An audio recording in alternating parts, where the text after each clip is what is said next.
AP inter 2024కి సంబంధించి ఒక important update అయితే రావడం జరిగింది. ఈసారి నుంచి గవర్నమెంట్ దీన్ని సీరియస్గా తీసుకోబోతున్నారన్నమాట. ఏపీ ఇంటర్ విద్యార్థులకి 75% అటెండెన్స్ అయితే తప్పకుండా అయితే ఉండాలన్నమాట. దీనికి సంబంధించి ఇంటర్ బోర్డ్ కార్యదర్శి సోమవారం ఉత్తర్వులు అయితే జారీ చేశారన్నమాట. ఫస్ట్ ఇయర్ మరియు సెకండ్ ఇయర్ చదివే రెగ్యులర్ విద్యార్థులకి 75% అటెండెన్స్ అయితే తప్పనిసరిగా ఉండాలని వాళ్ళైతే క్లియర్గా చెప్పారు. 75% కంటే తక్కువ ఉంటే మనం వచ్చేసరికి ఫీ పే చేయాలన్నమాట ఫైన్తో.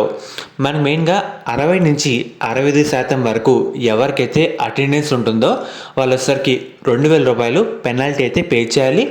అండ్ అలాగే 65 నుంచి 70% వరకు ఎవరికైతే అటెండెన్స్ ఉంటుందో వాళ్ళు వచ్చేసరికి 1500 రూపాయలు అయితే ఫీ పే చేయాలన్నమాట.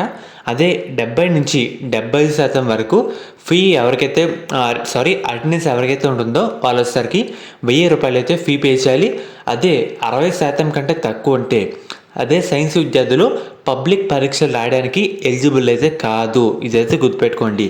మనకి ఇంకా మార్చ్ వరకు టైం ఉంది కదా, ఈ టైంలోపు మీరు డైలీ కాలేజ్కి వెళ్ళడానికి అయితే ట్రై చేయండి. ఇన్ కేస్ వెళ్ళకపోతే మీకే నష్టం. మనకి 60% వరకు ఫైన్తో కాపాడుకోగలుగుతాం. దానికన్నా తక్కువ ఉంటే ఎగ్జామ్ అయితే ఎలిజిబుల్ అయితే కాము, చూసుకోండి. మరి అదే ఆర్ట్స్ విద్యార్థులందరినీ ప్రైవేట్ క్యాండిడేట్ పైన పరిగణలోకి తీసుకొని పరీక్షలకి అయితే అనుమతిస్తారన్నమాట. సేమ్ ఇదే ఒకేషనల్ వాళ్ళు కూడా వర్తింపజేయబడుతుంది. సో చూసుకోండి. అయితే సైన్స్ విద్యార్థులు ఉంటారో 60% కంటే తక్కువ ఉంటే మీరు పబ్లిక్ పరీక్షలకి ఎలిజిబుల్ అయితే కాదు. ఇదైతే గుర్తుపెట్టుకోండి. మనకి ఇంకా మన చేతిలో చాలా టైం అయితే ఉంది. ఈ టైంని కాలేజ్కి వెళ్ళి అటెండెన్స్ వచ్చేలాగా యూటిలైజ్ అయితే చేసుకోండి. మ్యాక్సిమం 60 వరకు మనం కాపాడుకోగలుగుతాం ఫైన్తో ఇవన్నీ మేనేజ్ చేసుకొని. 60 కన్నా తక్కువ ఉంటే మన చేతిలో అయితే ఉండదన్నమాట. సో 75 కన్నా ఎక్కువ ఉండేలా చూసుకోండి. దీని అయితే సీరియస్గా తీసుకుంటారన్నమాట గవర్నమెంట్ కూడా. ఏపీ ఇంటర్ గవర్నమెంట్ కూడా ఫర్దర్ ఏపీ ఇంటర్ సంబంధించి ఎటువంటి అప్డేట్ వచ్చినా అప్డేట్ అయితే చేస్తాను.